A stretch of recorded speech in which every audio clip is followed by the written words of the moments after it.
Welcome to our channel. నమస్తే అండి. ఈ లడ్డు వివాదంలో రోజుకో కొత్త మలుపు తిరుగుతూ ఉంది, రోజుకో విషయం బయటకు వస్తూ ఉంది. అంటే ఇందులో క్లియర్గా మనం అర్థం చేసుకోవాల్సింది ఏంటంటే వైసీపీ నేతలందరూ కూడా భయపడుతున్నారని అయితే స్పష్టంగా కనిపిస్తుంది. ఇప్పుడు పొన్నవాళ్ళ సుధాకర్ ఒక సంచలనమైన విషయం మాట్లాడారు. అంటే నెయ్యి 320 రూపాయలు, కానీ పంది మాంసం 1400 రూపాయలు అని చెప్పి పంది మాంసాన్ని ఏమో బంగారంతో, దీన్నేమో రాగితో ఆయన కంపేర్ చేయడం జరిగింది. అసలు దీన్ని ఎలా చూడొచ్చు అంటారు? ఆయన చెప్పిన దానిలో ఒకటి మనకు అనిపిస్తుంది. ఏంటంటే ఆయన రాగిలో బంగారం కలుపుతారా? బంగారంలో రాగి కలుపుతారు అని ఆ లాజిక్ వరకు ఓకే. వినటానికి బాగానే ఉంటుంది. కానీ ఇది ఎక్కడ లాజిక్ అసలు? ఆవు నెయ్యి అనేది 320 రూపాయలకి రాదు, ఎక్కడా కొనలేము. అసలు నెయ్యి రేటు ఎంత ఉంటుంది అనేది కూడా తెలియలేదు. సరే 320 రూపాయలకి వాళ్ళు కొనటం జరిగింది. సరే ఆ 300 అంటే వీళ్ళ ఉద్దేశం ఏంటి? పంది కొవ్వు అది 1400 ఉందంట, అది చాలా కాస్ట్లీ అంట. దానిలోకి తీసుకొచ్చి 320 రూపాయలు ఉన్న నెయ్యిని కలుపుతామా అని మాట్లాడుతున్నాడు అని అంటే ఇలాంటి వ్యక్తిని ఏం మాట్లాడాలి? అసలు నెయ్యి ఎంత రేటు ఉంటుంది? స్వచ్ఛమైన నెయ్యి ఎట్లా ఉంటుంది? అది ఏమైనా తెలుసా అతనికి? అంటే మేము పంది మాంసం కలిపినా తప్పులేదు, అది కాస్ట్లీ అన్నట్టు చెప్తున్నాడు.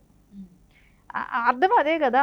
అంటే దాని అర్థం ఏంటంటే జగన్మోహన్ రెడ్డి ప్రతిసారి చేసే తప్పులన్నీ కూడా ఈయనే ముందు పసిగడతాడు. ఎందుకంటే మనం గతంలో కూడా చూసాం, ఈయన యూకే వరకు వెళ్ళి, అంటే జగన్మోహన్ రెడ్డి అప్పుడు ఎలక్షన్ అయిపోయిన తర్వాత ఆ ట్రిప్కి వెళ్ళాడు కదా.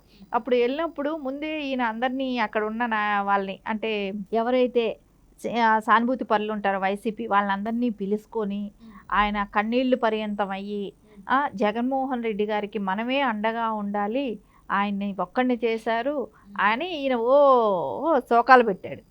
అప్పుడు శోకాలు పెట్టినప్పుడు అప్పుడే అర్థమైపోయింది, ఓహో ఓడిపోతున్నాడని ముందే గెస్ట్ చేసేసి ఆయన శోకాలు పెట్టిస్తున్నాడేమో ఈయనతో. అంటే ఈయన కోటరీని బలపరుచుకునేదానికి ఆయనకు సైడ్ సింపతిగా ఉండటం కోసం సో ఒక ప్రయత్నం చేస్తున్నాడు అనేది అర్థమైంది. కానీ తర్వాత ఇప్పుడు మనం లడ్డు విషయానికి కూడా తీసుకుంటే ఏ రకంగా మాట్లాడుతున్నాడు, ఏం చేస్తున్నాడు అంటే జగన్మోహన్ రెడ్డి ఎట్టి పరిస్థితిలో కూడా దీనిలో ఇన్వాల్వ్మెంట్ లేదని నిరూపించాలనుకుంటున్నాడా? అలా నిరూపించాలనుకుంటే మాట్లాడే పద్ధతి ఇదా? అసలు ఖచ్చితంగా ఎవరికైనా ఒక టక్కని గుర్తొచ్చే మాట ఏంటంటే, నెయ్యి అనేది, ఆవు నెయ్యి అనేది, అసలు ఆవు నెయ్యి కాదు, గేదె నెయ్యి కూడా రాదు 320 రూపాయలకి. సరే ఆవు నెయ్యి అనేది చాలా శ్రేష్టమైనది. అలాంటి ఆవు నెయ్యి 320 రూపాయలకి ఎలా వస్తుంది అనేది ఎవరిని అడిగినా చెప్పే మాట అదే, అంటే కల్తీ జరిగింది అనేది.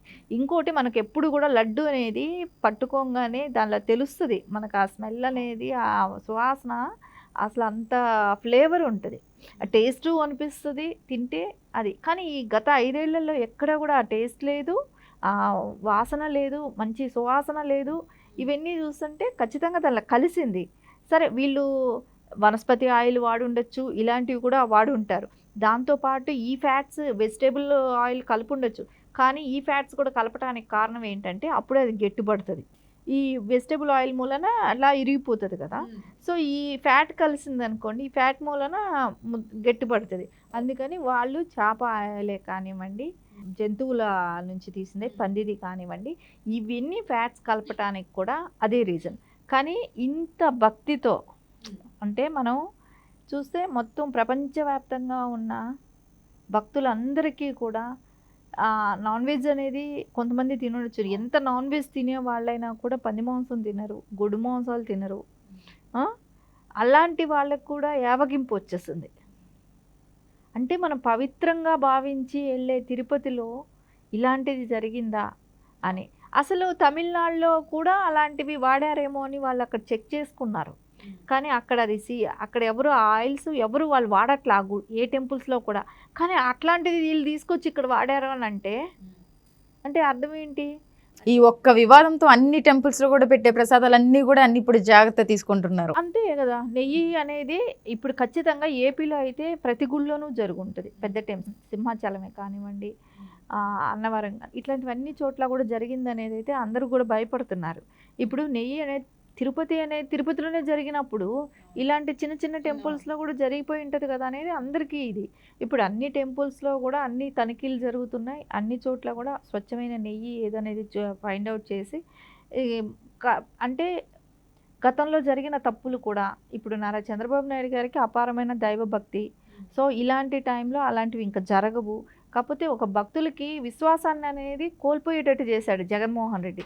అంటే మనం దేవుడి దగ్గరకు వచ్చి స్వచ్ఛందంగా వచ్చినప్పుడు అక్కడ స్వచ్ఛమైన వాతావరణమే కానివ్వండి, ఒక నాన్ వెజ్ అనేది మనం యాక్చువల్లీ టెంపుల్కి వెళ్ళేటప్పుడు కూడా చూడండి, ఎవరో నాన్ వెజ్ కూడా తిని వెళ్ళరు. ఎంత హిందువులు నాన్ వెజ్ తినే వాళ్ళైనా కూడా టెంపుల్కి వెళ్ళేటప్పుడు అంత నిష్టగా వెళ్తారు.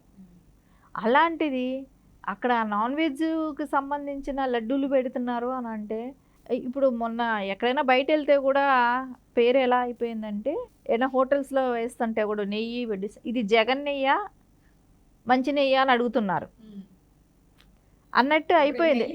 జగన్ నెయ్యి అని పేరు వచ్చేసింది. ఇది జగన్ నెయ్య మంచి నెయ్యనా అని అడుగుతున్నారు.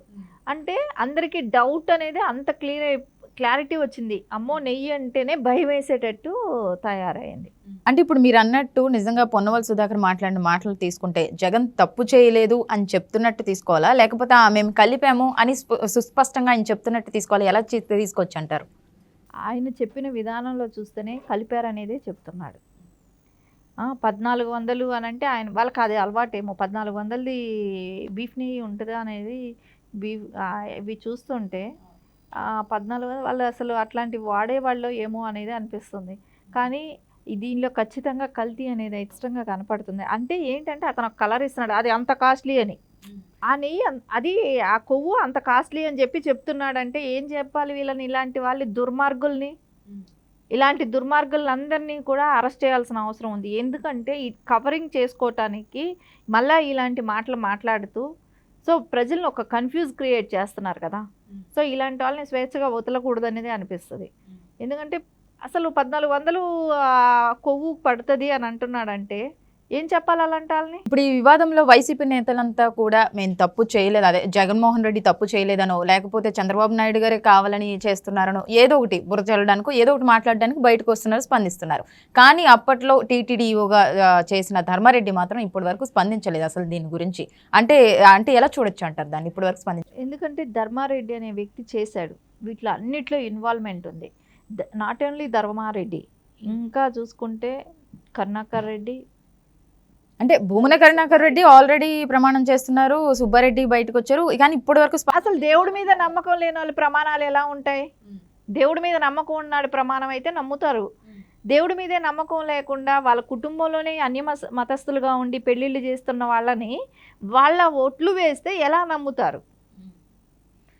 వాళ్ళకి అంత భయం ఉండే వాళ్ళైతే అసలు ఒక ఎమ్మెల్యేగా ఉన్న వ్యక్తి కొండను ఏం జరుగుతుందనేది అప్పుడు ఎందుకు ఖండించలేదు? ప్రచారాలు జరుగుతున్నాయి, అప్పుడు ఎందుకు ఖండించలేదు? సో ఇవన్నీ తీసుకుంటే ఖచ్చితంగా ఈ రోజున వీళ్ళందరూ కలిసి మూకుమ్మడిగా హిందూ ధర్మం మీద దాడి చేయటం జరిగింది. అంటే ఇప్పుడు మనం ఖచ్చితంగా వీళ్ళందరూ కలిసి చేశారు అని మాత్రం మనం తీసుకోవాల్సిందే కదా? ఖచ్చితంగా వీళ్ళందరూ హిందూ ధర్మం మీద దాడి చేసినట్టే కనపడు. ఓకే, థ్యాంక్ యూ అండి.